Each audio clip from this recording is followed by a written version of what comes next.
Hi friends, చూడండి మా అమ్మ చిన్న చిన్న చేపల బిల్ల రుద్దుతుంది. బీంకర్ నీళ్ళు అంటండి ఇవి. ఆ రుద్దిసాక నీళ్ళు చేపలు దీంట్లో వేస్తుంది. ఆ నీటిలో కడుగుతాను జిగురు పోద్దంట. ఇవి బకెట్లోవి 100 రూపాయలు వంట చేపలు. మాకు 50 రూపాయలు బాగానే పెడతారండి చేపలు. మా కాలువ వదిలాడు కదండి, కాలువ వదిలినప్పుడు చిన్న తోర ఉంటుంది, చేపలు ఎగురుతాయి, పట్టి ఇలాగ అమ్ముతారు చేపలు. చూడండి క్లీన్ చేసేస్తుంది మా అమ్మ. ఉప్పు వేసుకుంటుంది, కల్లుప్పు ఇలా వేసుకుంటే రుద్దుకుంటే జిగురు పోద్దంట. మా అమ్మ చెప్పింది. మాకు రాదండి చేయడం, మా అమ్మ చేయడం, మాకు వండి పెట్టడం, మేము తింటాము. అంతగా రాదు నాకు. మామూలుగా కూరగాయలు లాంటివి వండుతా కానీ చేపలు లాంటివి నాకు రాదు వండడము. మా అమ్మే బాగా వండుద్దండి మా అమ్మ. క్లుప్తం క్లీన్ చేస్తుంది.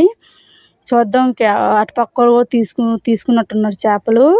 చూపెడతాను చూడండి. అటుపక్క కూడా తీసుకున్నారు, ఆవిడ కూడా చేస్తున్నారు. మా పెద్దొదినండి ఇంకొకరు చేపిస్తుంది చేపలు.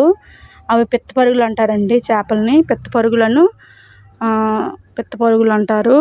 పాల పరుగులు అంటారు చేపలని. కూర వండినప్పుడు కూడా పులుసుని ఎలా వండుద్దో మేము చూపెడతాం.